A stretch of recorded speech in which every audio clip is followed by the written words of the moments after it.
Hello friends, welcome to the next class of Learn English with Rosie Whittle Flamingo में आज हम road side stand का second and last video करने जा रहे हैं। To hurt the scenery would not be my complaint. Poet कहता है कि गांव वालों ने जो वहाँ का सीन बिगाड़ा अपने उल्टे सीधे पेंट करके, तो मुझे उससे कोई परेशानी नहीं है क्योंकि उन बेचारों के पास और कोई ऑप्शन ही नहीं है। सो मच एज मतलब उस चीज़ से मुझे इतनी शिकायत नहीं है जितनी कि ट्रस्टिंग सोरो, इस दुख से, ऑफ व्हाट इज़ अनसैड, यानी उनका ये जो भरोसा जो दुख में बदल जाता है, और वो ऐसा दुख जिसको कि वो बोलते नहीं हैं। क्या भरोसा कि शहर से कुछ लोग आएंगे और उनका सामान खरीदेंगे। Here far from the city, शहर से दूर, we make our road side stand, मतलब वो अपना स्टैंड बनाते हैं, मतलब छोटी सी दुकान बेचने की। And ask for some city money, और क्या चाहते हैं बदले में, कुछ शहर का पैसा।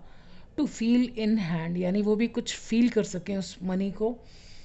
To try if it will not make our being expand, मतलब वो भी ये देखना चाहते हैं कि क्या ये हमारे वजूद को भी फैलाएगा। जैसे गांव वाले लोगों के लिए पैसा होने से सुविधाएं हो जाती हैं, तो क्या हमारे लिए ये ऐसा नहीं होगा अगर हमारे हाथ में पैसा आ जाएगा।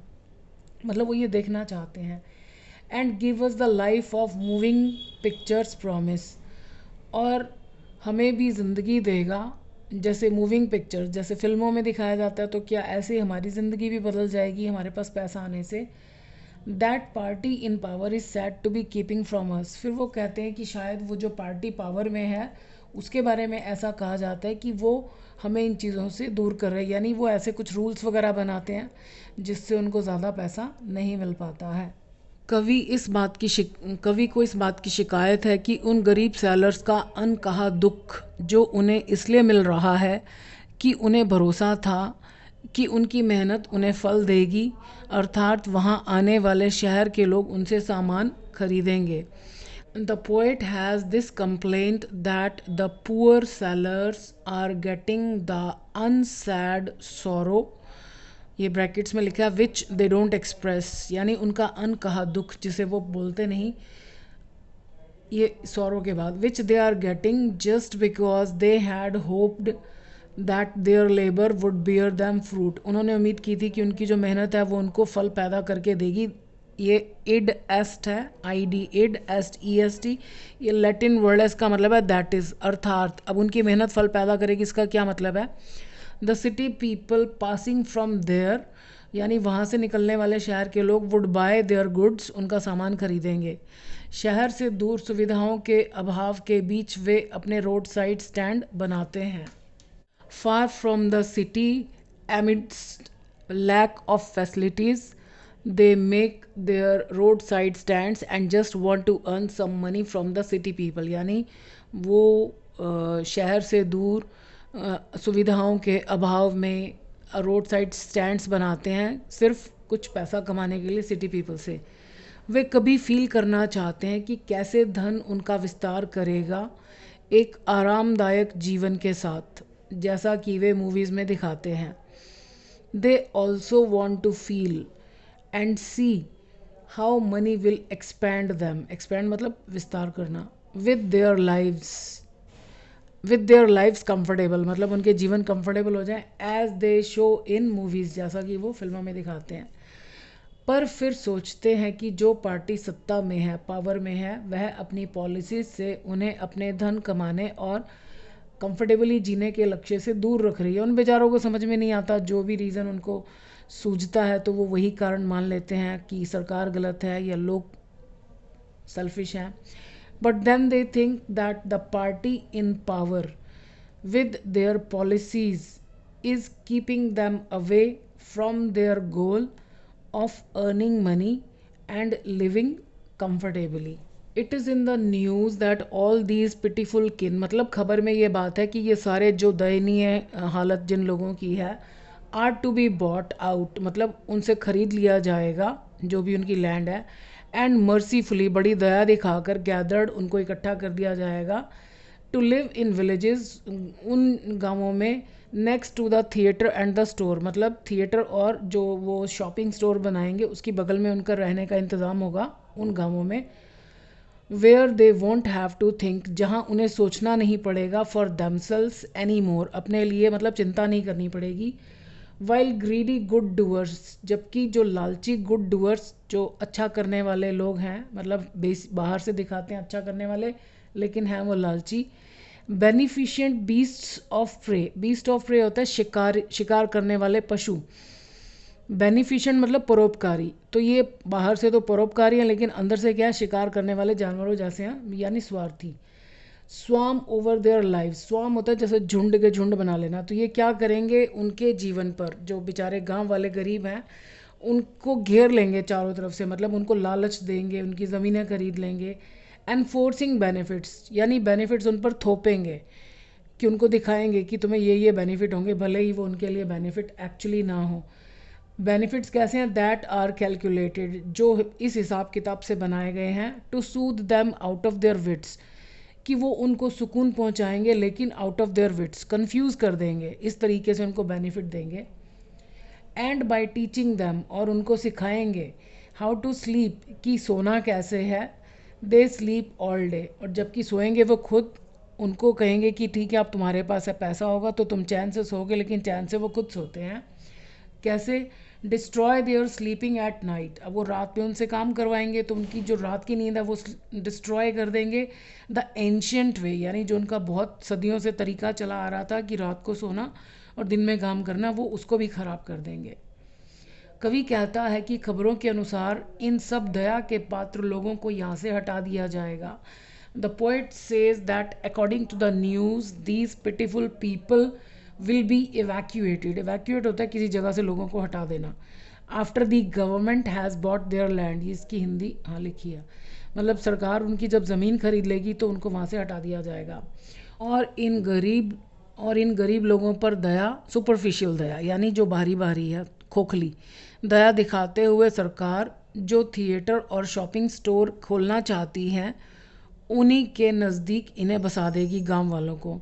And showing mercy, superficial mercy, on these poor people, the government will inhabited, बसा देना, them near the theatre and the shopping store it intends to open, मतलब जो सरकार इरादा रखती है खोलने का वहाँ पर उनको बसा देगी। तब वे पैसा कमाने की सारी चिंताओं से आज़ाद हो जाएंगे क्योंकि उन्हें वहाँ नौकरियाँ मिल जाएंगी। Then they will be free from all the worries about earning money as they will be given jobs there, जबकि ये लालची लोग जो अच्छा होने का नाटक करते हैं अपने स्वार्थों के लिए इन गरीब सेलर्स के जीवन में ज़बरदस्ती खोखले फ़ायदों का झुंड लगा देंगे। Whereas these greedy people who pose means pretend, ढोंग करना, who pose as good doers will swarm, झुंड बना देंगे, the lives of the poor sellers with enforced benefits. Enforce benefits mean superficial benefits, जो बाहर से रखते हैं benefit. These so called well wishers, इस लाइन की हिंदी नहीं लिखी हुई, ये जो कथित शुभ चिंतक हैं, are actually beasts of prey, ये शिकार करने वाले जानवर जैसे हैं, यहाँ लिखी है इसकी हिंदी, ये कथित शुभ चिंतक शिकारी जानवरों जैसे हैं। वे उन्हें खुश करने के लिए खोखले बेनिफिट्स देकर उन्हें कंफ्यूज करेंगे ताकि वे कुछ समझ ही ना सकें। They will confuse the poor sellers in the name of benefits so that the poor things बेचारे fail to understand anything। वे उन्हें सिखाएंगे कि पैसा कमाने के बाद वे शांति से सोएंगे, गांव के लोग।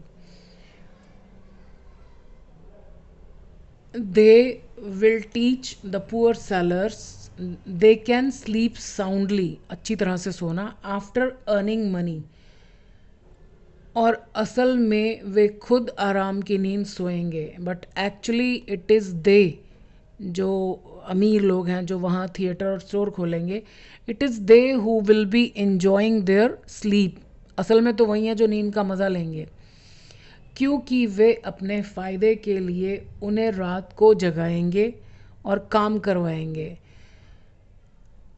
Because for their own benefit they will make, मजबूर करना, the poor people remain awake at night and do work, और इस तरह उन्हें पुराने और नेचुरल रूटीन से दूर करके उनकी हेल्थ ख़राब करेंगे। एंड दस, इस प्रकार, विल स्पॉयल देयर हेल्थ, वाली लाइन थी कि will spoil their health by keeping them away from their ancient and natural routine of doing work in daytime and sleeping at night. Sometimes I feel myself, कभी कहता है कि कभी कभी मुझे खुद को भी फील होता है कि I can hardly bear, मुझे ये सहन करना बहुत मुश्किल लगता है, the thought of so much childish longing in vain, कि ये जो इतनी ज़्यादा बचकानी चाह है व्यर्थ में गांव वालों की, द सैडनेस दैट लर्क्स, उदासी जो मंडराती है, near the open window there, मतलब वो ठीक है शेड लगा कर बैठे हैं लेकिन उस वो बेकार में ही मतलब उम्मीद लगाए बैठे हैं।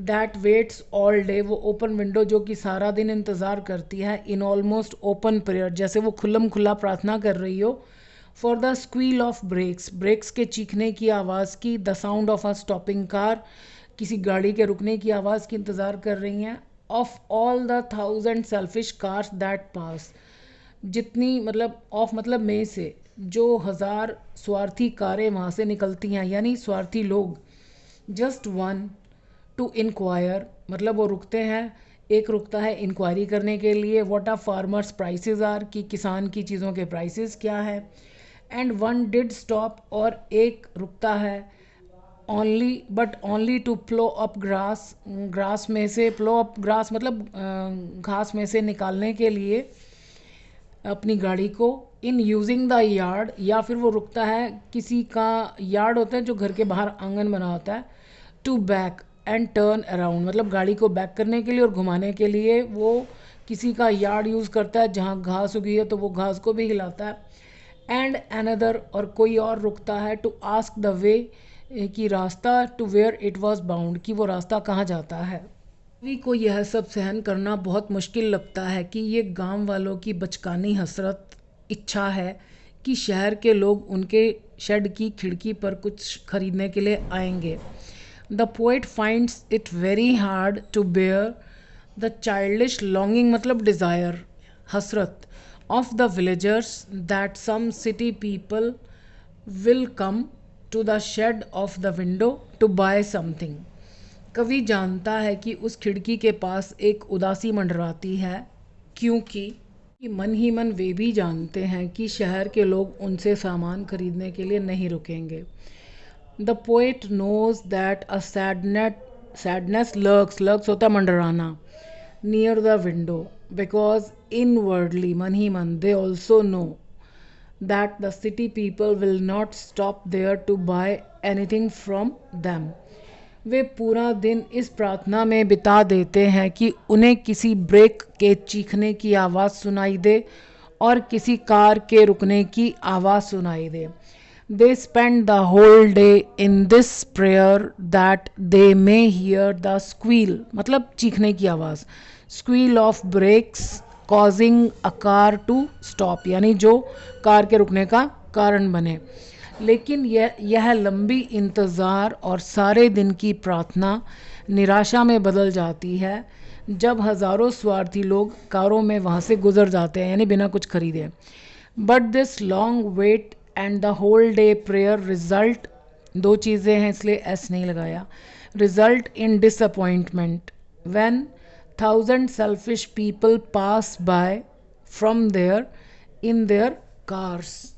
अगर कोई कार रुकती भी है तो लोग सिर्फ किसान से उसकी चीज़ों की कीमत पूछते हैं, और शायद वे, यहाँ पर मैंने गलती से के लिख दिया, शायद वे कम प्राइस की उम्मीद करते हैं जो कि पहले से ही नाम मात्र का है, यानी बेचारे गांव वालों के रेट तो पहले ही बहुत कम होते हैं शहर की कीमतों की तुलना में। If a car does stop, अब सिंपल सेंटेंस में डज क्यों लगाया, जोर देने के लिए कि अगर रुकती भी है, नॉर्मली तो सिंपल सेंटेंस में डू डज आता ही नहीं। Then people just ask the farmer the prices of his things, perhaps they expect a lower price which is already nominal, नाम मात्र का, एंड मच लेस, और बहुत कम, then the prices in cities. कोई दूसरा रुकता है घास में से गाड़ी निकालने के लिए, और जो किसी के आंगन में उगी हुई है। Some other stops to move his car through the grass grown in the yard of some villagers house. यहाँ पर आएगा सम विलेजर्स हाउस। वह वहाँ से अपनी गाड़ी को बैक करता है और घुमा लेता है। He uses the yard to back his car and then turns. यहाँ पर मैंने आपको मिस्टेक बता दिया ना कि यार्ड ऑफ सम, अच्छा ठीक है, grown in the yard of some villager, sorry, ठीक है, यहाँ पर कोई मिस्टेक नहीं है। He uses the yard, yard होता है आंगन, to back his car and then turns around and drives away, और वहाँ से वो चला जाता है। यहाँ पर गो अवे नहीं आएगा क्योंकि वो गाड़ी में है तो गाड़ी चला कर ही जाएगा। या फिर कोई यह पूछने के लिए रुकता है कि वह रास्ता कहाँ जाता है। और some other stops just to ask where that way is bound, यानी वो कहाँ तक जाता है। बाउंड आता है जैसे ट्रेन्स वगैरह के लिए आता है ना कि फ़लानी ट्रेन वहाँ तक है, तो बाउंड, तो ये रास्ता मतलब कहाँ तक जाता है। और कुछ नासमझ लोग इस हद तक चले जाते हैं कि गांव के एक साधारण सेलर से पूछते हैं कि क्या वह गैस, अमेरिका में पेट्रोल को गैस बोलते हैं, क्या वह गैस, मतलब उनका मतलब है पेट्रोल बेचता है। तो ये रॉबर्ट फ्रॉस्ट अमेरिकन पोइट हैं, तो उन्होंने अपने उस अकॉर्डिंग लिखा।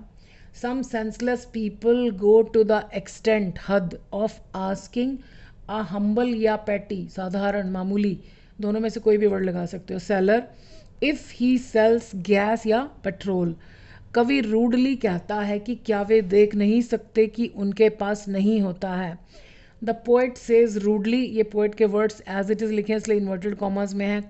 Can't they see that they have none, कि उन बेचारों के पास नहीं है पेट्रोल फिर भी पूछते हैं।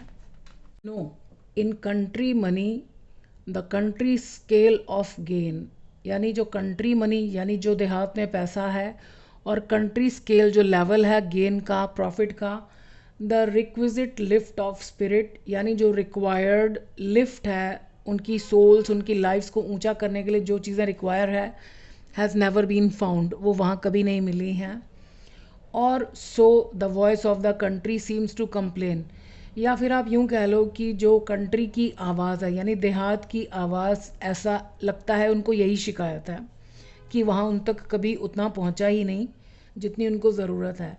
I can't help owning the great relief, मतलब मैं रह नहीं पाता हूँ इस बात को सोच कर रिलीफ महसूस करना कि इट वुड बी, मतलब वो कितना बड़ा रिलीफ होगा, राहत होती to put these people at one stroke out of their pain, कि इन लोगों को एक ही स्ट्रोक में, एक ही बार में उनके दर्द से निकाल दिया अगर जाए तो ये कितनी बड़ी राहत की बात हो। And the next day as I come back into the scene, और अगले दिन जब मैं अपने रियलिस्टिक होता हूँ, सेन होता है जैसे नॉर्मल, इनसेन होता है पागल, सेन होता है पागल का अपोजिट, सुष्मिता सेन, तो सेन का मतलब समझदार, इनसेन मतलब समझदार का उल्टा, पागल। तो अगले दिन जब मैं थोड़ा अपना सही वाले उसमें आता हूँ, क्योंकि ये तो कोरी कल्पना है, आई वंडर, तो मुझे समझ में नहीं आता how I should like you to come to me, कि मुझे कैसे, कितना अच्छा लगे कि कोई मेरे पास आए and offer to put me gently out of my pain, और मुझे मेरी इस पीड़ा से बाहर निकाल दे। पीड़ा मतलब जो गरीब लोगों को देखकर कवि को कष्ट होता है। आखिरी स्टेंजा में पोइट कहता है कि गांवों में धन की मात्रा और विकास का स्तर कभी भी इच्छित लेवल का नहीं रहा है। In the last stanza, the poet says the amount of money and the level of development in villages have never been to the desired level. मतलब ये दोनों ही चीज़ें कभी भी जितनी इच्छा की गई उतने लेवल के कभी नहीं रहे हैं। यह देहात में रहने वालों की शिकायत है कि उनके साथ कभी भी जितना चाहिए कभी नहीं मिला। So this is the complaint of the people living in country side. वह कल्पना करता है कि यह उसके लिए बहुत बड़ी राहत होती अगर उनकी सारी समस्याएं एक ही बार में ख़त्म कर दी जाएं। ही इमेजिन्स दैट इट वुड क्यों लगाया, क्योंकि ये पॉसिबल ही नहीं है। कंडीशनल्स पढ़िए, आपको समझ में आएगा। It would be a great relief, ये एक बहुत राहत की बात होती फॉर हिम, कवि के लिए। इफ़ ऑल देयर प्रॉब्लम्स, अगर वो जो गांव के लोग हैं उनकी सारी problems were put to an end, उनको ख़त्म कर दिया जाता इन वन गो, एक ही बार में। लेकिन जब वह रियलिस्टिक होता है, यानी जब वो रियलिटी की दुनिया में वापस आता है, तो वह रियलाइज़ करता है कवि कि यह संभव नहीं है कि एक ही बार में उनकी सारी समस्याएं सॉल्व हो जाएं। But when he becomes realistic he realises that it is not possible.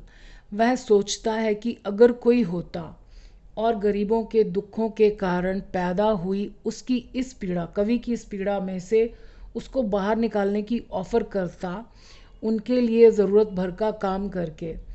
The poet wonders, मतलब वो उसको समझ में नहीं आता, वो सोचता है कि अगर ऐसा होता कि काश, if there were someone who would take him out of his pain caused by seeing the sufferings of the poor sailors by doing the needful for them. So ये पोम ख़त्म हो गई। सो आई होप आपकी तैयारी अच्छी चल रही होगी। I wish you all the best. Thank you.